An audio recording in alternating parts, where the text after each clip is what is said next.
परम शांति।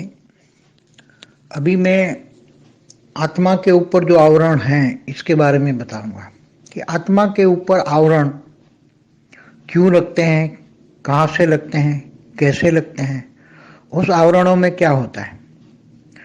तो आत्मा के ऊपर जो आवरण लगे हैं वो उसका एक एग्जाम्पल देता हूं कि जैसे कोई आवरण, कोई आत्मा ग्रेट ग्रेट यूनिवर्स से आती है, तो जब आत्मा वो निराकारी अवस्था में वो आती हैं, ज़्यादातर आत्माएं वो ट्रैवलिंग करती हैं, चाहे ग्रुप में हो, अकेली तो करती नहीं, ग्रुप में करते हैं ज़्यादातर आत्माएं ट्रैवलिंग। तो जब वो ग्रुप में भी करती हैं, निराकारी अवस्था में भी करती हैं, तो G2 में जहाँ जन्म हुआ वहाँ उसके वायुमंडल का एक आवरण लग गया, G2 का आवरण लग गया। वहाँ का वायुमंडल का आवरण हमेशा आत्मा के बाहर के ऊपर आवरण लग जाता है, एक आवरण लग गया। फिर G2 से G1 में आएगी आत्मा, तो G1 में उसके ऊपर एक आवरण लग गया, G1 का आवरण लग गया। G2 से ऊपर आवरण जो लगा था इसके ऊपर G1 का आवरण लग गया। फिर घूमती फिरती आत्माएं, क्योंकि घूमती फिरती रहती हैं, तो वायुमंडल में, मतलब आकाश तत्व का भी वायुमंडल तो होता ही है ना, आकाश तत्व में भी वायुमंडल तो होता है हर। तो फिर आत्मा ये घूमती फिरती रहती है, तो ये यूनिवर्स में आई आत्मा। तो आत्मा यूनिवर्स में आई तो एक उसका ऊपर आवरण और यूनिवर्स का लग गया। अब ये आत्मा घूमती फिरती गैलेक्सी में आई, तो गैलेक्सी में आई तो गैलेक्सी का आवरण लग गया। और जब घूमती फिरती समझो कि हमारे ब्रह्मांड में आई, मतलब हमारे सोलर सिस्टम में आई, तो पहले तो वो निराकार स्टेज में परमधाम में आएगी, फिर धीरे धीरे वो शिवपुरी में आएगी, तो शिवपुरी का आवरण लग गया, परमधाम का आवरण लग गया। फिर धीरे धीरे विष्णुपुरी में आएगी, तो विष्णुपुरी का आवरण लग गया। फिर ब्रह्मापुरी आएगी, नीचे के 7 लोग। तो जैसे जैसे ये ब्रह्मापुरी का आवरण लगा, फिर नीचे सत्यलोक का आवरण, ऐसे 7 लोक में आए तो 7 लोक का आवरण लगा। फिर धीरे धीरे करके स्वर्गलोक में आती है, तो स्वर्गलोक के माया का आवरण जबरदस्त लग जाता है। फिर धीरे धीरे नीचे धरती पर आती हैं, घूमती हैं, आकारी रूप में वो घूमती फिरती हैं। घूमती फिरती है तो ये धरती के आवरण में घूमती फिरती हैं, तो उसका धरती लोक का भी वायुमंडल का, धरती के वायु तत्व का वायुमंडल का आवरण लग गया, और वायु तत्व का उसका शरीर जो ऊपर आवरण लग गया, और सूक्ष्म शरीर बन गया, 3 तत्वों का शरीर बन गया। तो आत्मा पर ऐसे आवरण लगते जाते लगते जाते लगते जाते। इसलिए आत्मा पर, आत्मा जहाँ भी जाती हैं आवरण लग जाते हैं। अगर वो आत्मा आकारी रूप में घूमती फिरती हैं, फिर कभी उसको, जब भी आत्मा आती है तो फिर उसको कभी होता है मैं एक जन्म मनुष्य अवतार में जाऊं, क्योंकि ये मनुष्य जन्म उसको 5 तत्वों में आने का, हर कोई को एक अनुभव करने का इच्छा होती है, हर कोई आत्माओं को, जब इतनी दूर से आती हैं, घूमने फिरने आती हैं। तो जैसे कोई घूमने फिरने आती तो रिस्क भी उठाती है, उनको पता है रिस्क है। तो मनुष्य अवतार में आती है तो 5 तत्वों का आवरण हो जाता है इसके ऊपर। ऐसी तरह आवरण लगते जाते लगते जाते लगते जाते। బేహద్ పరం మహాశాంతి. బాపూజీ చెప్పినటువంటి హిందీ వీడియో మీరు ఇప్పటి వరకు విన్నారు. దానికి తెలుగు అనువాదం. బాపూజీ అందరికీ పరం శాంతి చెప్తూ ఉన్నారు. బాపూజీ అంటూ ఉన్నారు, నేను ఇప్పుడు ఆత్మ పైన ఎలా ఆవరణలు ఏర్పడతాయి దాని గురించి చెప్పదలుచుకున్నాను అంటున్నారు. ఆత్మ పైన ఆవరణలు ఎందుకు ఏర్పడతాయి, ఎక్కడి నుండి ఇవి ఏర్పడటం ప్రారంభమైనవి, ఎలా ఏర్పడ్డాయి అనే విషయం గురించి అందరికీ అవగాహన ఉండదు. ఈ యొక్క ఆవరణలలో ఏముంటుంది, ఆత్మ పైన అసలు ఎందుకు ఈ యొక్క పొరలు పొరలుగా ఆవరణలు, లేయర్స్ ఎందుకు ఏర్పడ్డాయి. ఆవరణ అంటే లేయర్స్.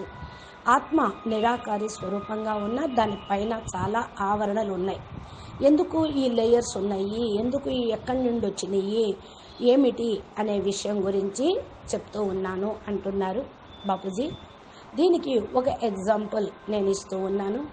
ఏ విధంగా ఆత్మ గ్రేట్ యూనివర్స్ నుండి వచ్చిందనుకోండి, ఆ ఆత్మ నిరాకారి స్టేజ్లోనే వస్తుంది. ఎక్కువలో ఎక్కువ ఆత్మలందరూ కూడా ట్రావెలింగ్ నిరాకారి రూపంలో ఒక గ్రూపులో చేస్తూ ఉంటారు. ఒంటరిగా ప్రయాణం అంటూ చేయరు. గ్రూపులో అందరూ కలిసి నిరాకారి రూపంలో వాళ్ళు రావటం అనేది జరుగుతుంది. ఎక్కువలో ఎక్కువ ఆత్మలు ట్రావెలింగ్ చేస్తూ గ్రూపులో వస్తున్న కొద్దీ నిరాకారి ఆత్మ ఫస్ట్ G2 నుండి ఇక్కడికి వచ్చి జన్మ తీసుకుంది అనుకోండి. అక్కడ వాయుమండలం యొక్క లేయరు తగులుకుంటూ ఉంటుంది.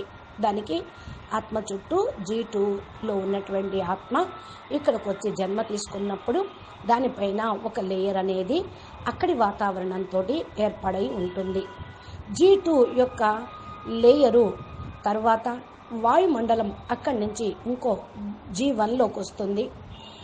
అక్కడ వచ్చిన తర్వాత ఆత్మ ఈ వాతావరణాన్ని వాయుమండలాన్ని దాటుకొని G2 నుండి G1కి వస్తుంది. G1కి రావటంతో అక్కడ G1 అంటే గ్రేట్ యూనివర్స్ లోపల ఉన్న వాయుమండలం వాతావరణం యొక్క లేయర్ ఒకటి మళ్ళా ఏర్పడుతుంది. ఇలాగా లేయర్స్ ఏర్పడుతూ ఉంటాయి. G1 అంటే గ్రేట్ యూనివర్స్లోకి వచ్చిన తర్వాత మరలా గ్రేట్ యూనివర్స్లోకి వస్తూ ఉంటుంది. అనగా G1 G2ను దాటి మరి యూనివర్స్ G అంటే యూనివర్స్ లోపలికి వస్తూ ఉంటుంది.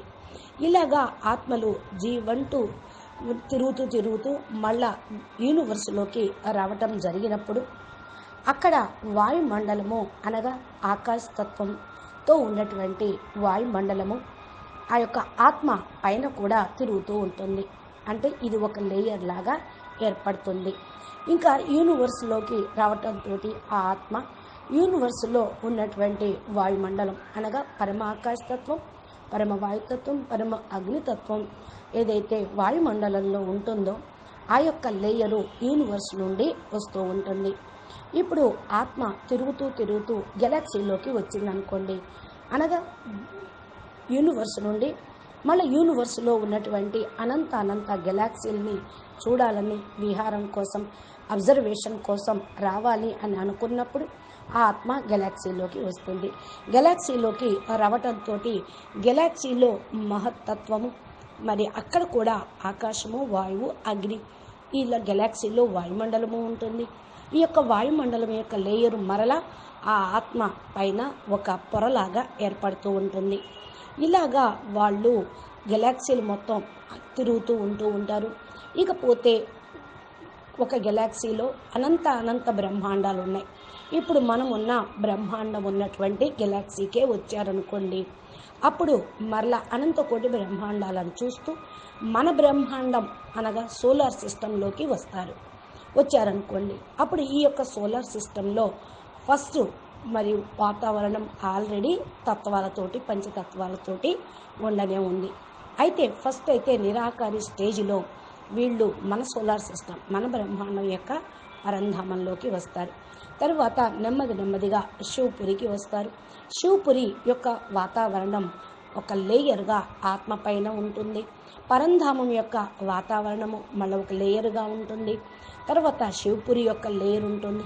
తర్వాత విష్ణుపురిలోకి రావటం, అక్కడ విష్ణుపురిలో ఉండేటువంటి పరమతత్వం యొక్క మరి లేయరు ఒకటి ఏర్పడుతుంది. విష్ణుపురి యొక్క వాతావరణము కూడా ఆత్మకు అంటుకుంటుంది. తరువాత బ్రహ్మపురికి రావటము, తరువాత బ్రహ్మపురి కింద ఉన్నటువంటి 9 తరువాత ఇలాగ ఏర్పడిన తర్వాత కింద ఉన్నటువంటి 7 లోకాలు ఏవైతే ఉన్నాయో అవి దాని లోపలికి వస్తారు. బ్రహ్మపురికి రావటంతో అది సత్యలోకం, అక్కడ ఉండే వాతావరణము, దాని కింద సత్యలోకం క్రింద మరి ఏవైతే మరి లోకాలు ఉన్నాయో మరి మీకు అన్నీ తెలుసు. తపోలోకం, జనలోకం, మహర్లోకం, స్వర్గలోకం, భూలోకం, బోరలోకం ఇవన్నీ ఉన్నాయి కదా. ఈ యొక్క బ్రహ్మపురి కింద దీంట్లోకి వస్తూ ఉంటారు. అలాగా ఫస్ట్ బ్రహ్మపురి నుండి కింద ఉన్న లోకాల్లోకి వచ్చి తర్వాత స్వర్గలోకంలోకి వస్తారు. స్వర్గలోకంలో మాయా ఆవరణ జబర్దస్తుగా ఉంటుంది. అంటే భోగనా శరీరంతో సుఖభోగాలు అనుభవిస్తూ ఇలా సుఖ భోగాలు అక్కడ ఉంటూనే ఉంటాయి. అది కూడా మాయే కదా. ఈ స్వర్గం కూడా నెమ్మదిగా ఆ యొక్క స్వర్గలోకం యొక్క లేయర్ కూడా వాయుమండలం యొక్క వైబ్రేషను ఈ యొక్క ఆత్మకి ఏర్పడుతూ ఉంటుంది. ఆకారి రూపంలో ఇలా తిరుగుతూ ఉంటారు. మరి తర్వాత భూమి మీద అవతరణ తీసుకోవాలి అనుకున్నప్పుడు ఈ భూమి యొక్క వాతావరణంలో కూడా ఫస్ట్ ఆకారి రూపంలో తిరగవచ్చు. తర్వాత భూలోకంలో ఉన్నటువంటి వాయుమండలం యొక్క లేయర్ కూడా ఏర్పడుతుంది. భూమి, వాయువు, ఆకాశము, అగ్ని, జలము ఇవన్నీ కూడా ఈ యొక్క భూమి పైన ఉన్నటువంటి పంచతత్వాలు, ఈ బ్రహ్మాండంలో ఉన్న పంచతత్వాలు. వాయుమండలం యొక్క లేయర్ ఫస్ట్ వాయుతత్వము శరీరం లోపలికి వెళ్తుంది. ఈ యొక్క ఆవరణ ఏర్పడి సూక్ష్మ శరీరంగా మారుతుంది. అంటే ఆకారి రూపంలో స్వర్గలోకంలోకి వచ్చారు, అన్ని లేయర్స్ ఏర్పడ్డాయి. స్వర్గలోకం నుండి కిందకు వచ్చారు, భూమి మీదకు భూలోకానికి వస్తున్నారు అనుకోండి. భూలోకంలో ఉన్నటువంటి వాతావరణము తెలుసు కదా, వాయువు, అగ్ని, జలము, నీరు. అయితే ఫస్ట్ వాయుతత్వము అనేది ఆ యొక్క ఆకారి రూపంలోకి జొరబడుతూ ఉంటుంది. జొరబడినప్పుడు సూక్ష్మ శరీరము వాయుతత్వంతో తయారైపోతుంది. ఆకారి రూపంలోనే ఇంతవరకు వాళ్ళు కారణ శరీరంలో ఉన్న, మహాకారణ శరీరంలో ఉన్న, పరమహాకారణ శరీరంలో ఉన్న, ఇప్పుడు సూక్ష్మ శరీరం అనేది తయారవుతుంది. ఈ యొక్క 3 తత్వాల శరీరం అవుతుంది. ఈ 3 తత్వాలు కూడా స్థూల తత్వాలు. ఆకాశము, అగ్ని, వాయువు ఈ బ్రహ్మాండంలోకి వచ్చిన తర్వాత 3 స్థూల తత్వాల సూక్ష్మ శరీరం అనేది తయారవుతుంది. ఆత్మ పైన ఇలా ఆవరణలు, లేయర్స్ ఏర్పడుతూ కిందకు దిగి రావటం అనేది జరుగుతూ ఉంటుంది. ఆత్మ ఎక్కడకు వెళ్ళినా, ఎక్కడి నుండి వచ్చినా అక్కడ వాయుమండలం యొక్క ఆవరణ అనేది తప్పకుండా ఉంటుంది. ఆ ఆత్మ ఆకారి రూపంలో భూమి మీద తిరుగుతూ ఉంటుంది. తరువాత వారి యొక్క ఆత్మ మరి ఏ విధంగా భారంగా అయిపోతూ ఉంది కదా. నేను ఒక జన్మ మనుష్య అవతారంలోకి వెళ్ళి నేను అబ్జర్వ్ చేస్తాను. ఎందుకంటే మనుష్య జన్మ పంచతత్వాల్లోకి రావాలి అనే కుతూహలం వాళ్ళకు ఉంటుంది. ప్రతి ఒక్కరూ కూడా అనుభవం చేసుకోవాలనే కోరిక ఉంటుంది. అంటే ఇక్కడ మాట్లాడే బొమ్మల్లాగా, యాక్షన్ చేసేటువంటి బొమ్మలు, పాటలు పాడే బొమ్మలు రకరకాలుగా వాళ్ళకి అనిపిస్తూ ఉంటాయి. మన పంచతత్వాల్లో మాట, ఆట, పాట ఇవన్నీ ఉంటూ ఉంటాయి కదా. ఫీలింగ్స్ ఉంటాయి, ప్రేమ, ఈర్ష, ద్వేషం, అసూయ, విషయవాసన, దీని యొక్క ఫీలింగ్స్ కూడా ఉంటూ ఉంటాయి. ఇదేందో చూద్దాము, వీళ్ళు ఏదో వెరైటీగా ఉన్నారు అనుకున్నప్పుడు తప్పకుండా వాళ్ళు మనుష్య అవతారంలోకి ఒక జన్మ తీసుకుందామని సంకల్పం చేస్తూ ఉంటారు. ఇలా తిరుగుతూ వస్తూ ఉంటారు. కొంతమంది తిరగటానికి వచ్చేవాళ్ళు, మళ్ళీ వెళ్ళిపోయే వాళ్ళు ఉంటారు. ఈ రిస్క్ కూడా కొంతమంది మరి తీసుకోవటానికి, జన్మ తీసుకొని అనుభవించి చూద్దామనే రిస్క్ కూడా తీసుకోకూడదు అనుకునే వాళ్ళు ఉంటారు. కొంతమంది రిస్క్ తీసుకుందాము అనుకుంటూ ఉంటారు. అది వాళ్ళకి రిస్క్ అని తెలిసిన మనుష్య అవతారంలోకి రావాలి, పంచతత్వాల అనుభవాలు పొందాలి అనగానే వాళ్ళకి పంచతత్వాల ఆవరణలు ఏర్పడతాయి. ఇక పైన ఏర్పడిన ఆవరణల పైన ఈ ఆవరణలు తగలటంతో వాళ్ళు మనిషి రూపంలోకి వస్తారు అంటున్నారు బాపూజీ. అచ్చా, పరం శాంతి, నమస్తే, ధన్యవాదాలు.